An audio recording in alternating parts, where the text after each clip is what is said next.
Queridos irmãos, quantos estiveram aqui no domingo passado? Levantem a mão. Isso, que bom, a grande maioria.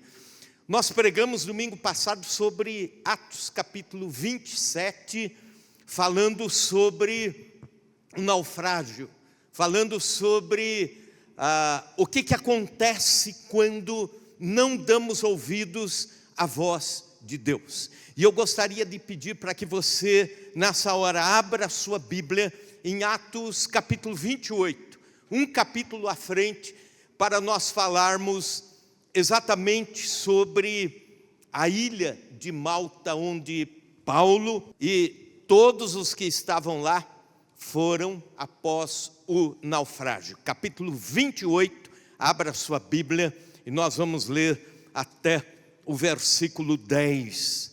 Atos capítulo 28, indo do 1 até o 10. E o texto diz assim: uma vez em terra, verificamos que a ilha se chamava Malta.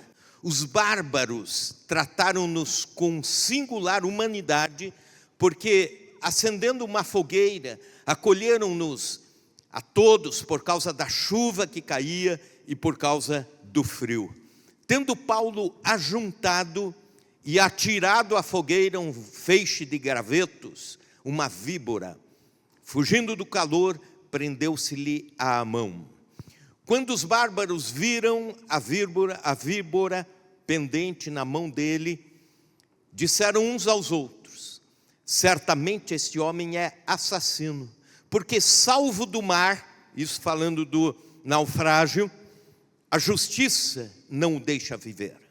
Porém ele, sacudindo o réptil no fogo, não sofreu mal nenhum. Mas eles esperavam que ele viesse a inchar ou cair morto de repente.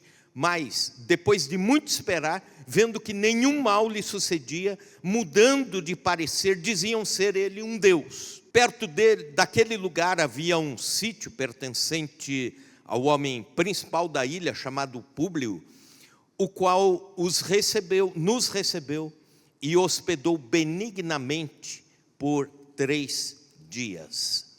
Aconteceu achar-se enfermo de desinteria, ardendo em febre, o pai de Públio. Paulo foi visitá-lo e orando impôs-lhe as mãos e o curou. À vista deste acontecimento, os demais enfermos da ilha vieram e foram curados, os quais nos distinguiram com muitas honrarias, e tendo nós de prosseguir viagem, nos puseram a bordo tudo o que era necessário. O que fazer quando estamos nas ilhas da vida?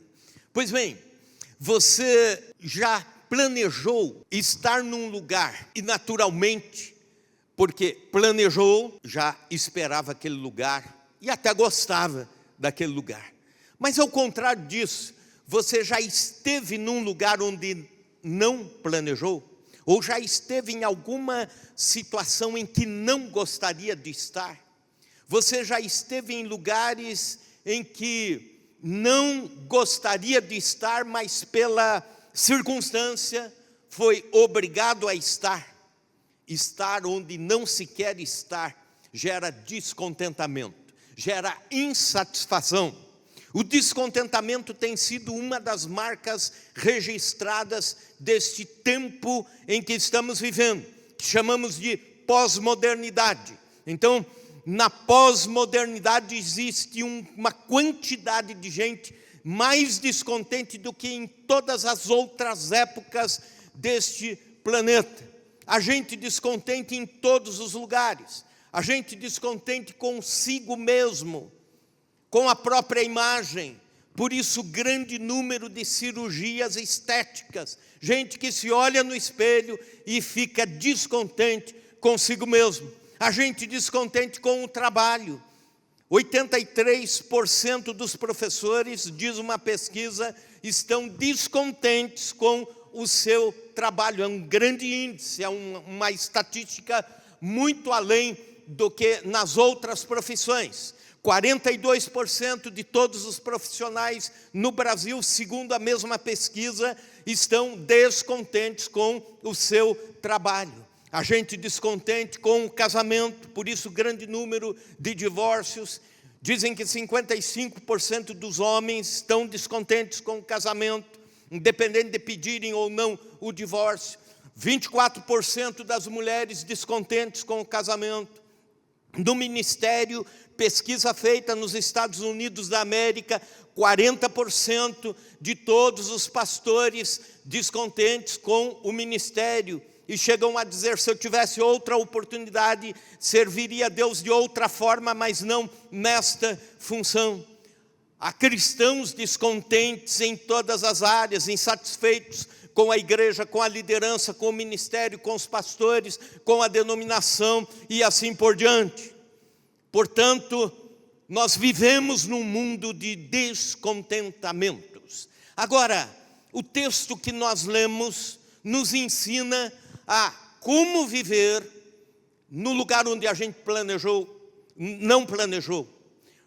Um lugar em que Paulo está, uma ilha, e ele não planejou estar ali. O plano de Paulo ao longo do ministério era o seguinte, era chegar a Roma como pregador do evangelho, apresentar-se diante do imperador César e pregar o evangelho ao imperador. Esse era o sonho do ministério de Paulo. Mas agora ele está indo para Roma como prisioneiro, num navio. O navio sofre um naufrágio. E agora ele é um prisioneiro e, para piorar, um náufrago. E chega numa ilha onde, dali a pouco, as pessoas se voltam contra ele, dizendo, esse homem escapou do mar, mas não está escapando da justiça divina. Portanto, alguém que poderia estar descontente. Mas Paulo nos ensina algumas lições aqui. Eu quero que você, querido irmão, querida irmã, acompanhe comigo. Eu quero usar a figura da ilha como sendo os nossos lugares de descontentamento, ou as nossas circunstâncias de descontentamento. E podemos fazer 3 perguntas para a nossa vida, para nós mesmos.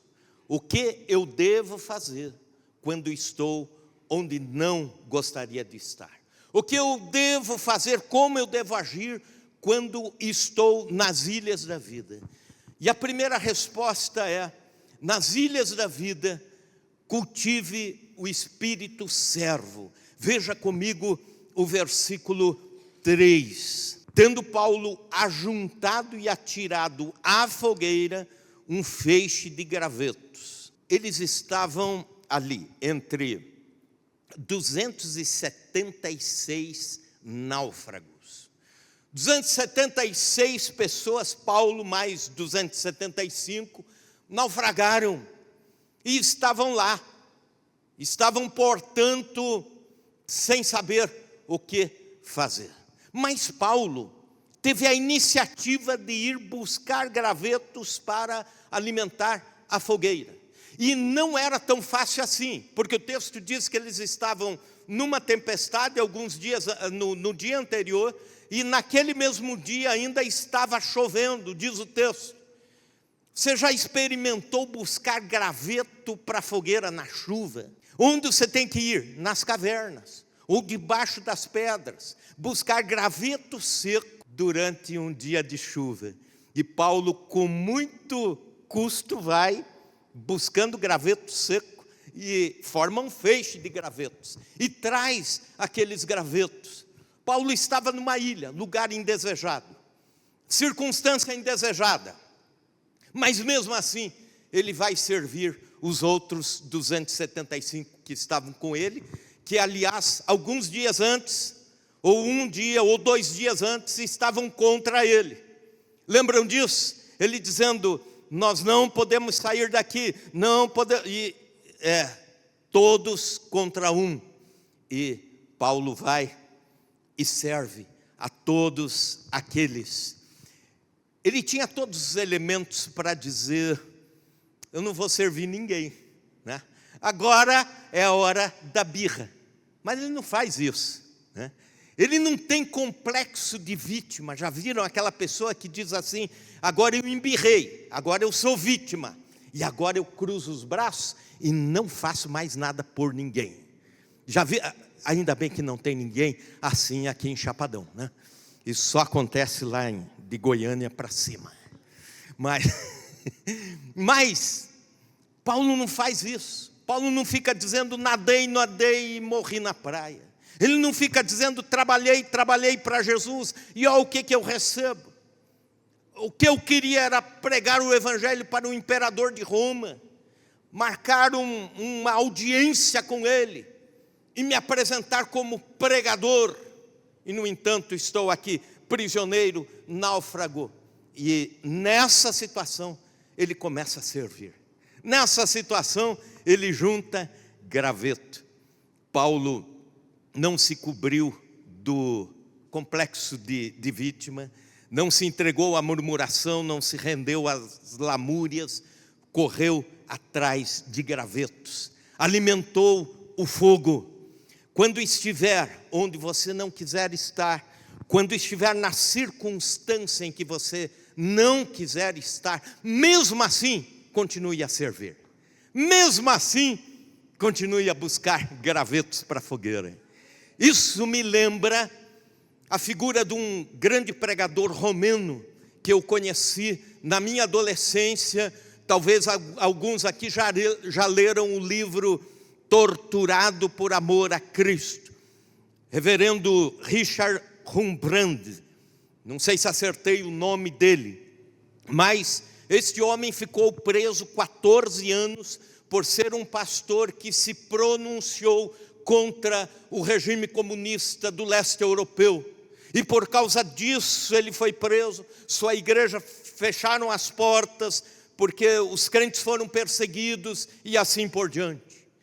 E este pastor, Richard, preso, ele conta em determinado momento no seu livro que eles estavam numa prisão, sofrendo o frio intenso do inverno romeno, estavam sofrendo doenças por causa do frio e da umidade.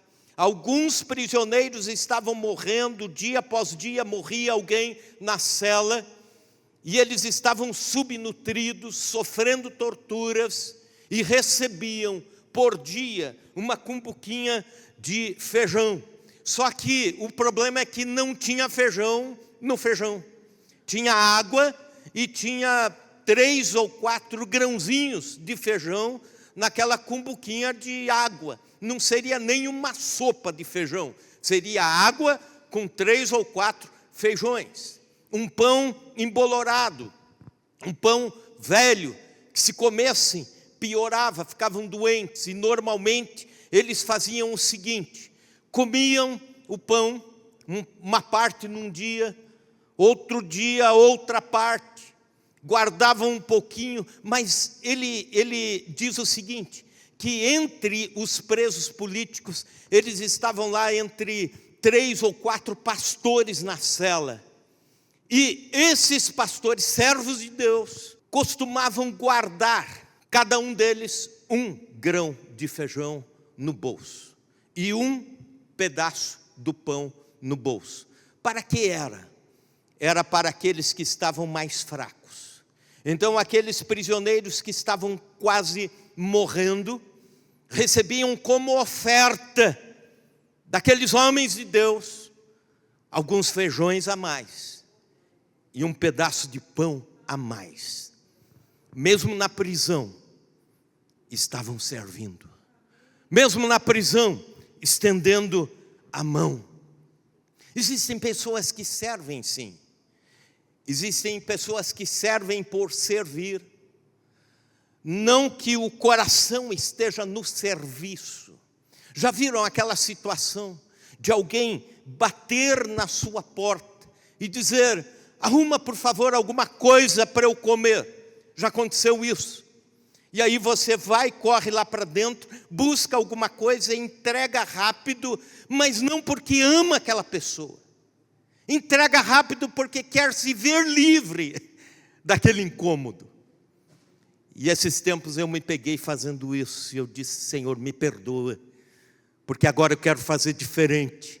Eu quero trocar algumas palavras com alguém que pede alguma coisa. E eu quero fazer um convite para essa pessoa conhecer a Cristo. Eu quero orar por esta pessoa. E Deus tem feito isso.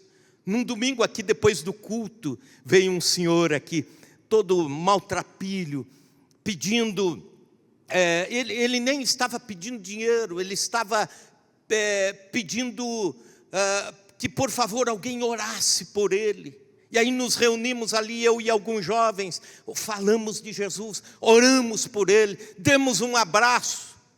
Apesar do mau cheiro das roupas ali, a gente orou por ele, abraçamos, convidamos para conhecer a Jesus. Mas existe gente que serve por servir, tem gente que serve por ganância. A ideia de servir para ter alguma lucratividade de status com isso. Eu sirvo para fazer uma troca de aplausos. Existe gente que serve por muitos motivos, mas a palavra de Deus nos desafia a servir por amor. Servir com o coração desinteressado. Servir porque ama. Servir porque serve. Servir sem esperar alguma coisa em troca disso. E isso acontece independente da circunstância. Por exemplo, aqui nós estamos falando de Paulo, mas imagine comigo lá o José do Egito, que estava preso, caluniado, e ele na prisão servia. Na prisão, ele ajudava o carcereiro a cuidar dos outros presos, sem receber nada por isso.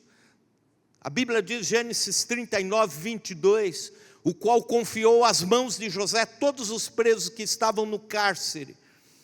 E ele fazia tudo o que se devia fazer ali, voluntariamente, servindo, mesmo quando estiver nas ilhas da vida, mesmo quando estiver com lágrimas, privações, necessidades, continue a ser um servo, sirva, estenda a mão, ajude o próximo. Essa é o primeiro desafio, a primeira resposta. Mas também o que eu devo fazer quando estiver nas ilhas da vida. Uma segunda resposta, mesmo nas ilhas da vida, não se renda à amargura.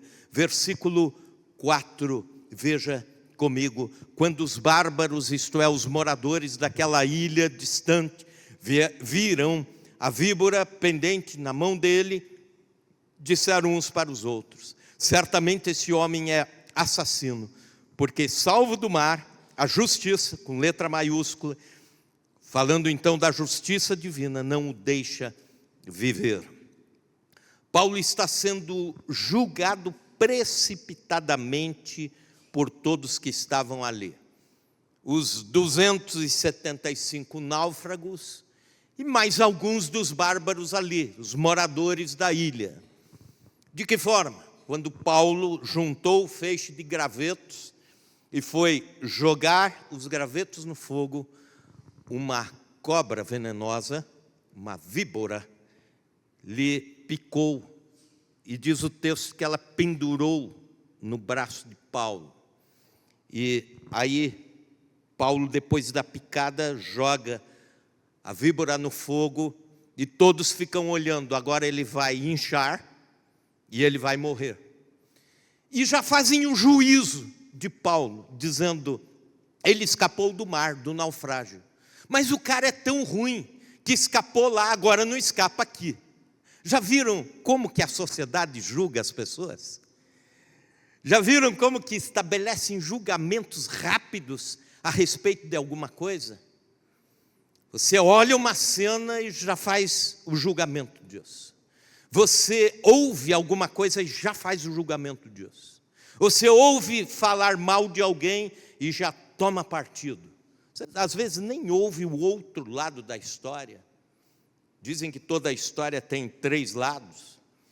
E o apóstolo Paulo está agora como, novamente, prisioneiro, indo para Roma, mas não para pregar o evangelho, está indo como prisioneiro para ser mártir da fé. Ele está numa ilha, sofreu um naufrágio, e agora picado por uma serpente venenosa, e agora sofrendo o julgamento de todos ali, dizendo: esse cara deve ser um assassino, esse cara aqui é ruim demais, ele vai morrer, não escapou da morte ali, mas não escapa aqui. Mais ou menos como aquela história de um rapaz que ele tinha muito medo de morrer. Aí ele sonhou que a morte estava vindo buscá-lo na sua casa. Aí ele pega o carro rápido, viaja para outra cidade e fica tranquilo lá, esperando o dia seguinte passar para voltar. E é interessante que, segundo a parábola, a morte chega para ele e diz: que coisa engraçada, você acabou facilitando o meu trabalho, eu estava indo lá na cidade te buscar, mas já te encontrei aqui. É mais ou menos isso que está acontecendo no julgamento das pessoas com Paulo. Basta você estar mal em alguma coisa para aparecerem aqueles amigos de Jó. Lembram dos amigos de Jó? Dizendo: você pecou, você está nessa situação aí porque pecou. Ou você está nessa situação aí porque é castigo de Deus. Basta estar numa ilha da vida que aparece gente com as conclusões piores a seu respeito. Pois bem, Paulo não rebateu, Paulo não se defendeu, Paulo não partiu para a cariação, ele não revidou, ele deixou que Deus mesmo o defendesse. Versículo 5, porém ele, sacudindo o réptil no fogo, não sofreu mal nenhum. Mas eles esperavam que ele viesse a inchar ou cair morto de repente. Mas depois de muito esperar, vendo que nenhum mal lhe sucedia, mudando de parecer, diziam ele ser um Deus. No versículo anterior ele era um assassino. Agora ele não incha, não morre, eles dizem: é um Deus. Você viu como a sociedade muda os pensamentos tão rapidamente? E é desse jeito que vai acontecendo com Paulo. Mas é interessante que Paulo não revida com amargura. Eu li certa ocasião que um cristão evangelista na Índia sofria muita perseguição. Sendo perseguido, ele, vez ou outra, era espancado por causa do evangelho. Vez ou outra, era reprimido por causa do evangelho. E um dia um cristão mais antigo falou para ele: venha ver uma coisa comigo. E mostrou uma mangueira, uma árvore de manga.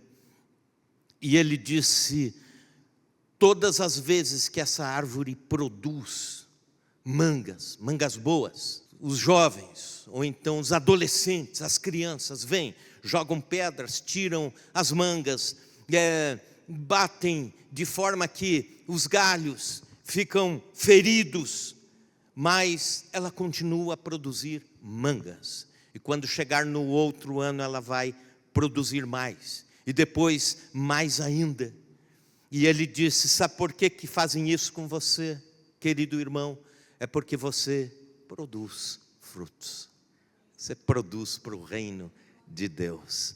Continue a ser a pessoa nobre que você é. Amar os outros, sem se preocupar com os julgamentos que fazem a seu respeito. Dizem que o sândalo perfuma o machado que o fere. O que fazer quando estiver nas ilhas da vida? Terceira e última resposta: mesmo nas ilhas da vida, deixe-se ser usado por Deus. Versículos 7 a seguir. Veja como Deus usa Paulo. Perto daquele lugar havia um sítio pertencente ao homem principal da ilha, chamado Públio, o qual nos recebeu e hospedou benignamente por 3 dias. E aconteceu achar-se enfermo de disenteria, ardendo em febre, o pai de Públio. E Paulo foi visitá-lo e orando impôs-lhe as mãos e o curou. À vista deste acontecimento, os demais enfermos da ilha vieram e foram curados, os quais nos distinguiram com muitas honrarias, e tendo nós de prosseguir viagem, nos puseram a bordo tudo o que era necessário. Em outras palavras, Deus usa Paulo de forma que um homem é curado, o pai da principal autoridade daquela ilha. Disenteria, um problema que hoje não é tão grave, febre, disenteria, mas na época não existiam medicamentos adequados, tratamentos adequados. Uma pessoa poderia morrer por uma enfermidade banal, poderia morrer por causa de uma gripe ou qualquer enfermidade assim, porque não havia o tratamento que existe hoje. E Paulo ora, aquele homem é curado imediatamente. Depois trazem todos os enfermos da ilha, e Paulo ora, e Deus opera milagres, e Deus opera curas sobrenaturais. Paulo estava onde não queria estar, onde não planejara estar, mas se deixou ser usado por Deus. E tem gente que está bem e não se deixa ser usado por Deus. E aí você vê pessoas que estão em lutas e provações e sendo usados por Deus, dando liberdade para o Espírito Santo agir, trabalhar, usar. Então o problema não é a circunstância, o problema é o que você está fazendo na circunstância, na ilha da vida, nas ilhas da vida. Existe gente que diz assim: quando eu estiver bem com o meu trabalho, aí sim eu vou me deixar ser usado por Deus. Ou então, quando meus negócios estiverem 100% alinhados, aí sim eu me coloco à disposição da obra de Deus. Ou então, quando minha vida secular estiver bem norteada, bem encaminhada, aí sim eu exerço algum ministério na vida da igreja. Ou então, quando meus filhos estiverem crescidos, formados, e eu já estiver aposentado, aí sim eu me coloco à disposição da obra de Deus. Sabe quando você vai fazer alguma coisa para Jesus com esse pensamento? Nunca. Nós precisamos, onde estamos, como estamos, dizer: Senhor, usa a minha vida. Na enfermidade, usa a minha vida. No meio das dores, usa a minha vida. No meio de situações onde eu não gostaria de estar, nas ilhas da vida, Senhor, mesmo assim, usa a minha vida. Usa, seja um vaso útil e disposto para o reino de Deus. Dizem que os cisnes cantam mais docemente quando sofrem. Então, mesmo em meio ao sofrimento, coloque à disposição para ser abençoador no reino de Deus, na obra de Deus. Isso me lembra uma missionária que visitei, eu acho que já contei esse testemunho aqui na igreja.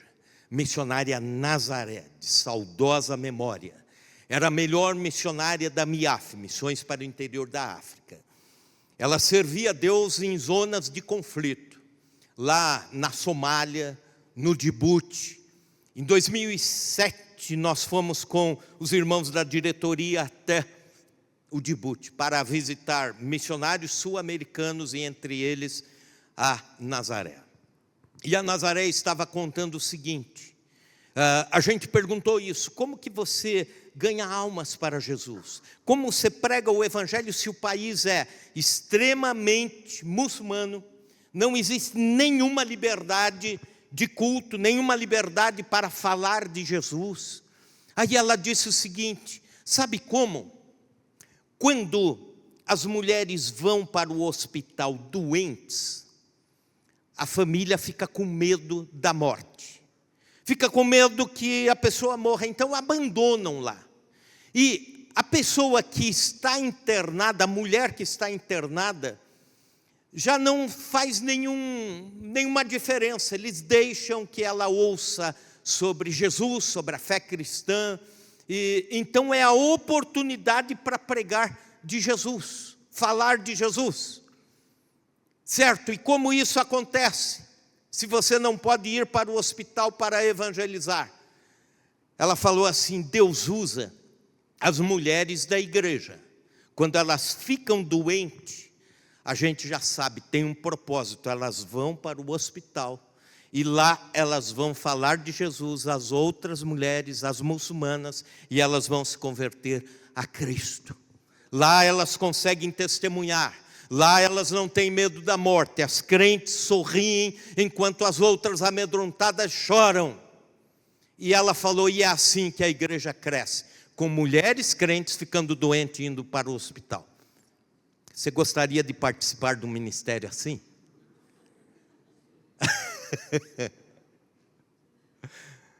Quando estiver nas ilhas da vida, deixe Deus usar você. Aleluia.